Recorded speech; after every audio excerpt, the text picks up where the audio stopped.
bem-vindos a mais uma pré-aula aqui da Assembleia de Deus de Blumenau. Nós estamos na turma dos juvenis e hoje nós estamos na lição 8, o papel da liderança na igreja.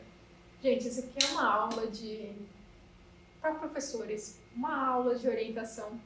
E hoje, diferente de todas as outras, eu trouxe um quadro, coisa que eu queria muito. Gente, meu aniversário, eu estou muito feliz. Esse é o melhor presente que eu podia ter, um quadro. Mas olha só, a intenção aqui não é que você tenha um quadro também, que você escreva isso para você, tá? Eu vou ensinar uma coisa para vocês, algo que eu quero que vocês guardem no seu coração, tá? E que vocês ensinam isso para os seus alunos também. Por quê? Porque existe muita disfunção nisso aqui. As pessoas, elas fazem muito... Tudo que eu vou falar para vocês, depois a gente, se não ficar muito grande, a gente identifica aqui na revista, mas é tudo algo que, com essa compreensão aqui, vocês vão conseguir desmembrar toda a lição de vocês, assim, com muita profundidade e muita facilidade. Existe muita coisa aqui profunda, por mais que é uma lição de juvenis, existem coisas aqui que são muito profundas e que, na verdade, poderiam ser outras lições, né? Então, são, tipo assim, coisas muito compactas, sabe? Mas são muito grandiosas. O que eu fiz para vocês foi pegar as grandes coisas que estão escondidas aqui e simplesmente desmembrar aqui nessas colunas para que vocês entendam o funcionamento, de como funciona e como deve ou não ser uma liderança. Tudo bem?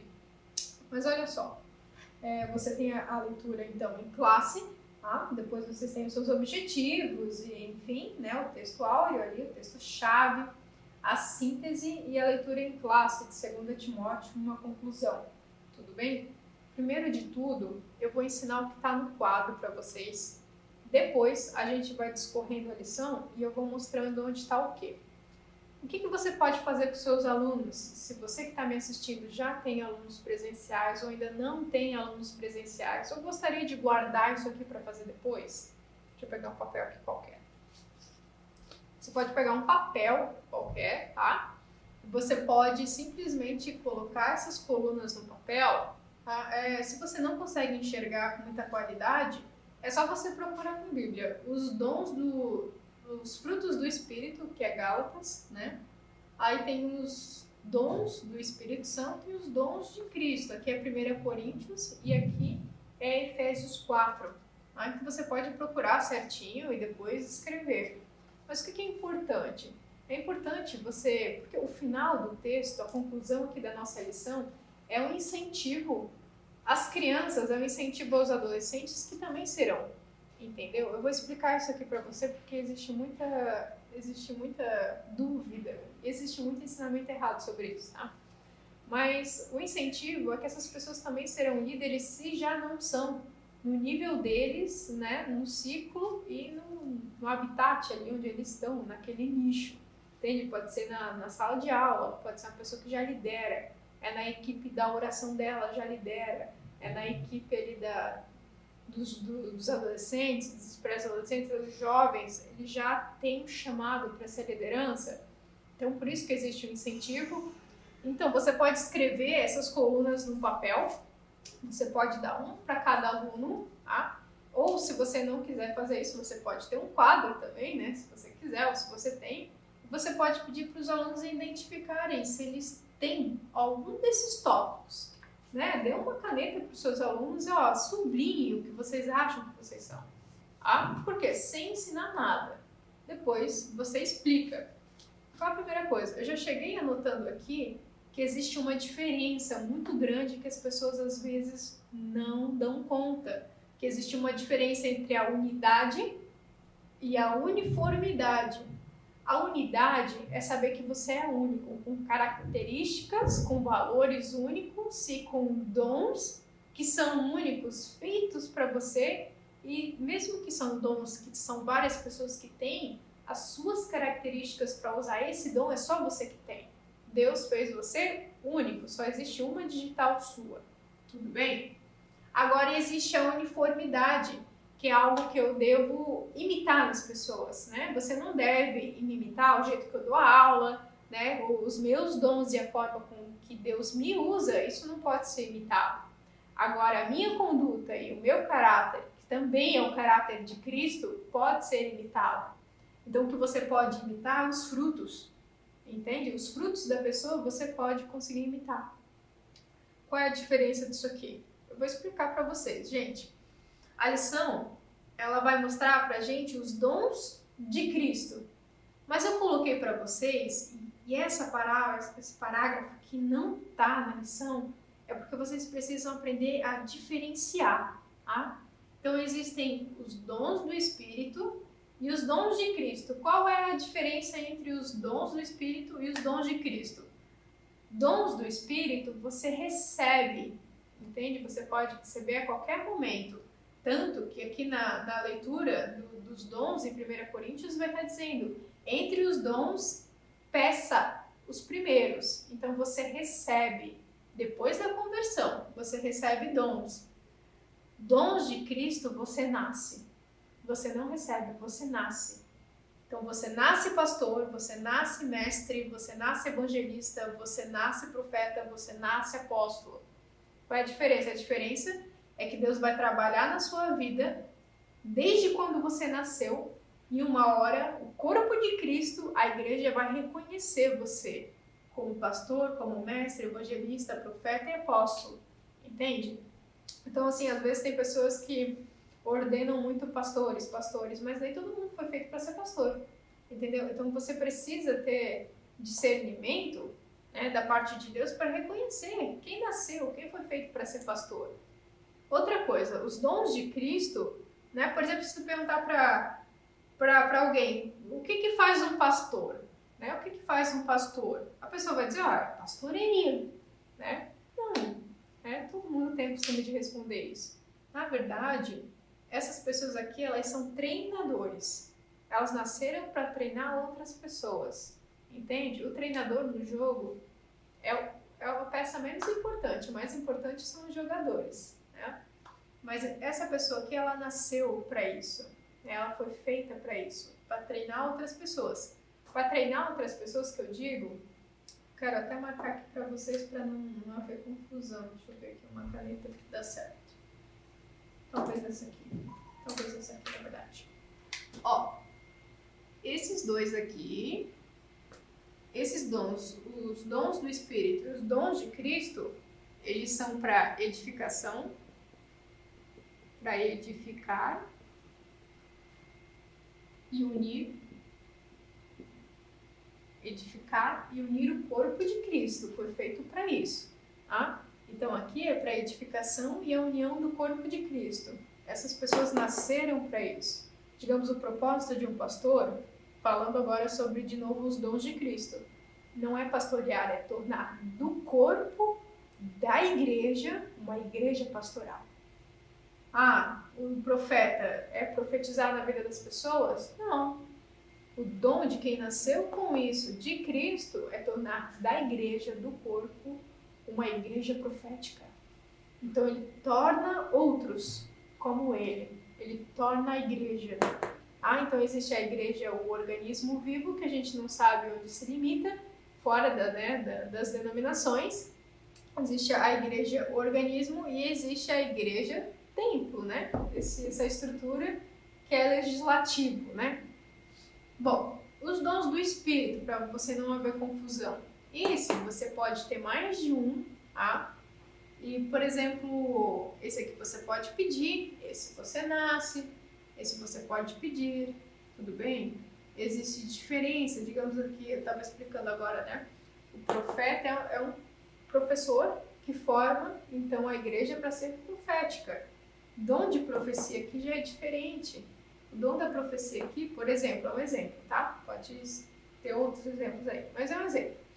O dom da profecia aqui já é você traduzir a mente e o coração de Deus. Você não está tornando nada nem ninguém, você só está traduzindo a mente e o coração de Deus. Então, o que acontece aqui quando você tem esse dom, né? Que o Espírito Santo te dá? É o Espírito de Deus que se comunica com o seu espírito. E aí, essa comunicação você passa para a sua mente e você dá um jeito de verbalizar aquilo para a pessoa. Você verbalizou o quê, gente? O que Deus estava pensando e sentindo, que estava na mente e o coração de Deus, tudo bem?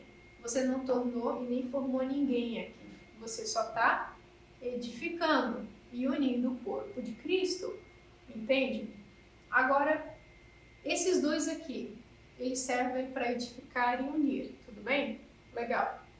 Agora, outra coisa, esses dois aqui não formam caráter. Você nasce assim e você recebe isso, mas isso não forma o seu caráter. E a nossa lição, ela passa por um ponto muito chave, que é perguntar para você, né, se você tem caráter para isso, né? Porque se você tem esse, logo você precisa dar o quê? Fruto.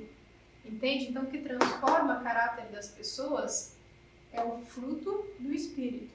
Tá? O exemplo que a nossa lição vai dar aqui é esse aqui, ó, domínio próprio. Por quê? Você lá não pode ensinar alguma coisa para alguém, querer pastorear alguém, se você não pastoreia nem as suas coisas, nem a sua própria casa, por exemplo. Você não pode querer ensinar alguém se você não consegue discernir nem as coisas que você recebe. Né? Você não pode evangelizar alguém se você não evangeliza nem a sua casa, entendeu? Você não pode querer ensinar finanças para alguém, você não pode querer ensinar desenhos para alguém se você não faz nem com você. Você não pode ensinar sobre organização para alguém se você não é organizado com suas próprias coisas. Então, o domínio próprio é um requisito de quem é líder. Entendeu por quê? Porque Paulo vai dizer, sejam imitadores, como eu também sou de Cristo. Sejam meus imitadores, porque eu sou imitador dele. Está imitando o quê? O caráter. Entende? O que ele está dizendo assim? Eu sou fera, eu sou cara. Ele não está dizendo isso. Ele está dizendo, ó, assim como eu também reconheço que eu sou um pecador, que eu preciso da graça de Deus e que a glória de Deus também transborda em mim, que eu reconheço que eu preciso dar frutos, podem me imitar, porque eu cheguei nesse entendimento, né? Então sejam meus imitadores, porque eu imito o meu Pai, entende? Então isso aqui forma caráter. Outra coisa que vocês podem muito ensinar para os seus alunos também está entre as páginas da lição, é o quê? É que o caráter protege a unção que Deus dá pra gente e o poder. Tá? Você pode ensinar isso para os seus alunos, pedir para que eles escrevam até, e você também pode guardar isso no coração. Por quê?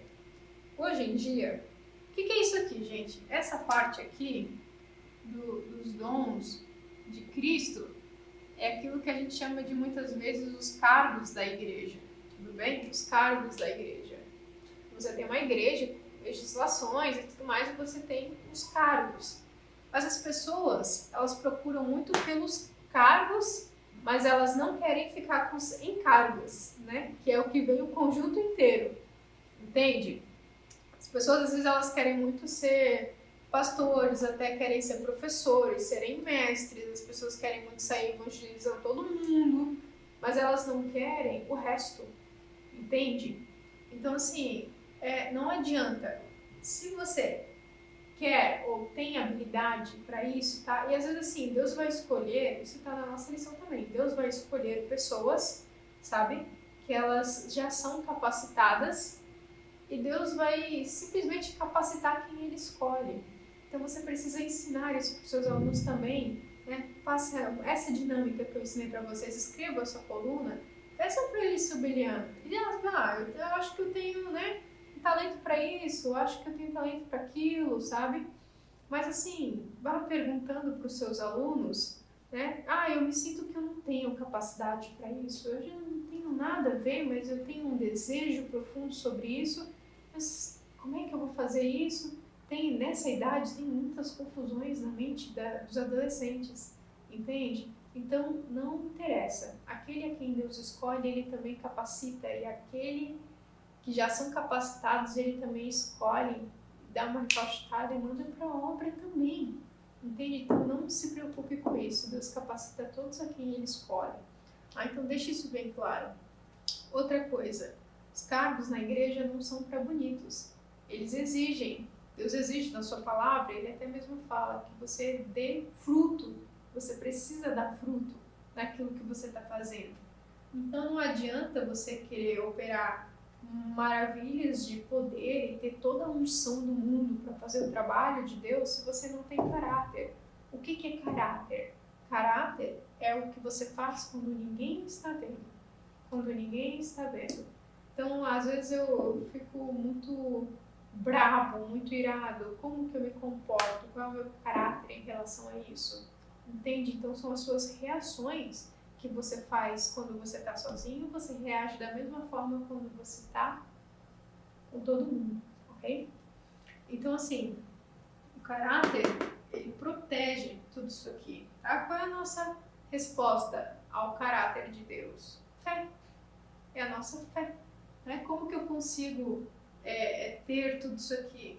Porque, gente, não é fácil, sabe? Não é fácil você cultivar, por exemplo, assim, eu quero amor. Você acha que é fácil você amar o próximo do jeitinho que ele é? Porque tem pessoas que são bem difíceis de ser amadas. Tem pessoas que não são, entende? Então não adianta você querer pedir os melhores dons, nascer pastor, nascer mestre e não conseguir cultivar o resto. Você. Estou falando com você com pressuposto que você também ensina, que você tem habilidades ou você também é um mestre, entende? Você ama os seus alunos, por exemplo? Porque isso faz toda a diferença. Faz diferença você entrar numa sala de aula e ensinar algo e ir embora, com muita excelência até. E faz diferença você entrar numa sala de aula, se relacionar com seus alunos, amar os seus alunos, dar uma excelente aula e ir embora. Por quê? Porque você marcou os seus alunos com a sua vida. Então você marca a vida das pessoas, assim como Deus também te marcou para fazer isso. Entende? Como às vezes a gente olha para o líder e não vê nada disso. Você precisa reconhecer o líder pelo caráter que ele mostra. Por quê? Isso aqui, gente, os frutos, o fruto é visível. O fruto é aquilo que pode ser visto. O fruto é aquilo que pode ser visto. E o fruto é o resultado de um processo. Entende? Então, olha só, gente. Amor, por exemplo. Você ama seus alunos? Você consegue? Por exemplo, sempre nos evangelhos principalmente, né? A linguagem que Deus usava, e muito dos manuscritos estava dizendo assim, e Deus se movia de profunda compaixão para com a multidão. E Deus se movia de profunda compaixão para com seus discípulos. E Deus se moveu de íntima compaixão para com a mulher. Entendeu? Só que isso aqui é amor. É amor. Entende? Por exemplo, a longanimidade. O que é longanimidade? É continuar com um ânimo em todas as ocasiões. Longanimidade é um ânimo longo, né? Então, com todas as adversidades da vida, você continuar mantendo o seu ânimo, né? Para cima, para cima. O que é ânimo para cima? É dizer que você é uma pessoa positiva? Claro que não. Claro que não, nem todo mundo é positivo sempre. O que é manter? É manter a cabeça fixa no céu. Longanimidade significa que você entendeu que a glória de Deus tem peso, né? E as tribulações da vida, elas são leves. Paulo vai dizer nas suas cartas, porque a leve e momentânea tribulação, né? Mas o peso da glória que nos será dado. Então a glória, ela tem peso, né? As tribulações da nossa vida, elas são leves. Não se compara à glória que nos será concedida. Então, aqui é ter a mente fixa, entendeu? Tá vendo como é um processo difícil? O líder dá fruto, manter um caráter excelente, excepcional, um caráter de Cristo, formando unidade da igreja. Porque assim, a igreja ela só é vencedora, a igreja ela só tem poder e a igreja só tem unção sobrenatural de Deus quando ela começa a interagir na unidade, quando ela percebe que ela é que eu dependo de todo mundo. O coração ele não funciona se qualquer outro órgão também não funcionar. A perna, o corpo cai se não tiver uma perna, entende? Então, tipo assim, eu preciso de todos, e todos têm uma função diferente, mas todos são um. Tudo bem? Então, gente, essas partes aqui é o que formam, então, o caráter da gente, tá? Vamos sublinhar aqui algumas coisas. Aqui a gente já matou um monte de tópico, tá? É só porque eu preciso que vocês entendam mesmo isso para guardar no coração de vocês muitas coisas que a gente acaba deixando de lado, tá? Eu preferi ter explicado isso para vocês do que a gente ter destruído essa lição aqui, falando muitas coisas que, na verdade, é isso aqui que vocês devem guardar no coração.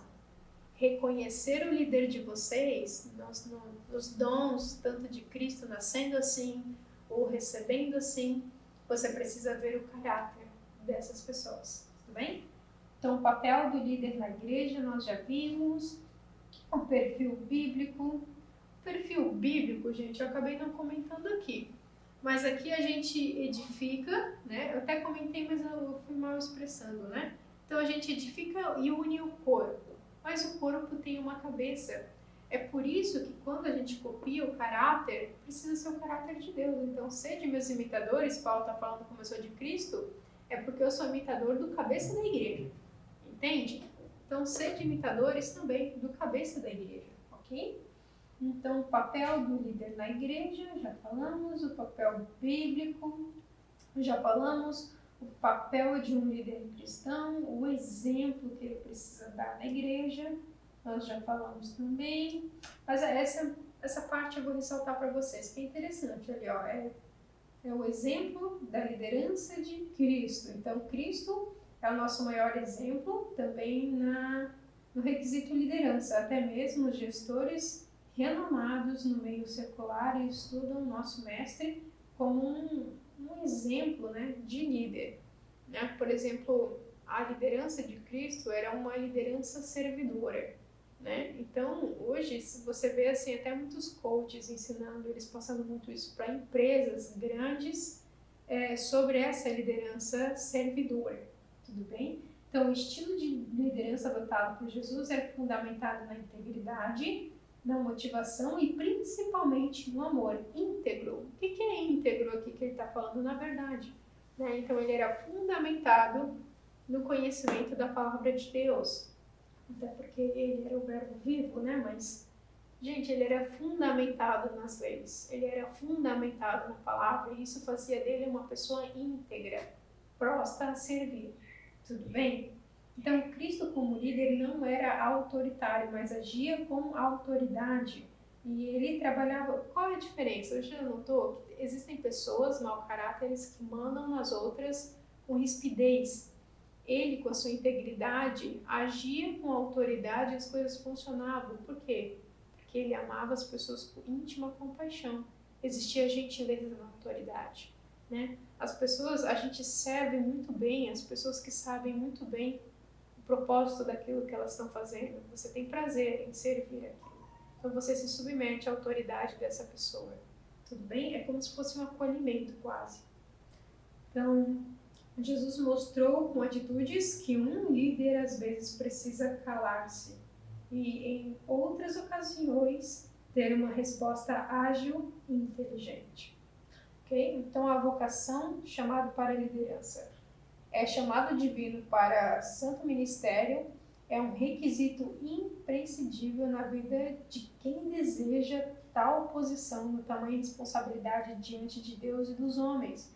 Então o apóstolo Paulo, ele vai dividir aqui um chamado coletivo e um chamado específico. Vamos dar uma olhadinha nisso aqui. O coletivo. Todos nós fomos chamados por uma grande comissão, que é aquele ide, vá por todo mundo, né, fazer discípulos. Todo mundo foi chamado para evangelizar e liderar nessa parte. Tudo bem? Por certo, todos salvos foram chamados com uma missão e vocação, serem ganhadores de almas. Ok? Então, a igreja é missionária e evangelística, pois o Senhor disse que os dela fazem parte de... receberiam virtudes do Espírito Santo que existe de vir sobre nós. E ser-me-eis testemunhas tanto em Jerusalém quanto em Samaria e todos os confins da terra. Gente, sabe o que é legal você destacar aqui? Que existem coisas que a gente lê, mas a gente nem se dá conta.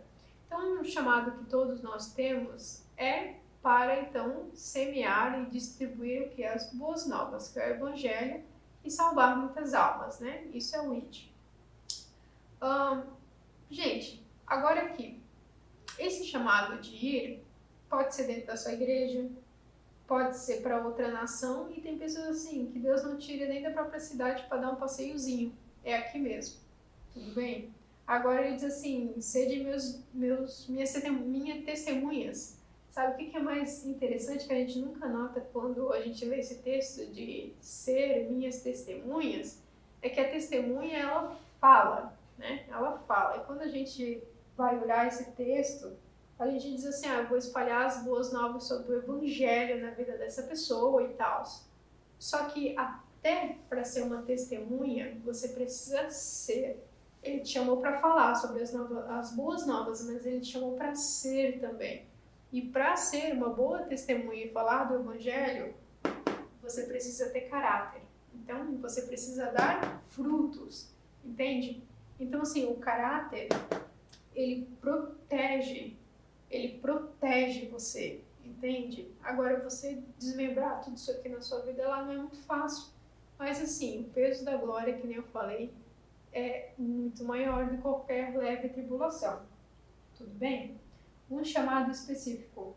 O despeito do chamado evangelístico comum a todos os que aceitam Cristo como Senhor e Salvador, existem também aqueles chamados específicos, descobrir a sua vocação e o primeiro grande passo para agir conforme a vontade de Deus para a sua vida. Então, a Igreja do Senhor, como um corpo, necessita de uma variedade de membros e funções para desenvolver-se e manter-se funcionando bem.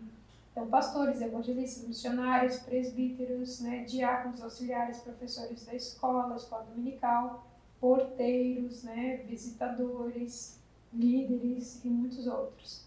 Isso aqui que eles nem comentam muito sobre as pessoas que vão para as outras nações, tá?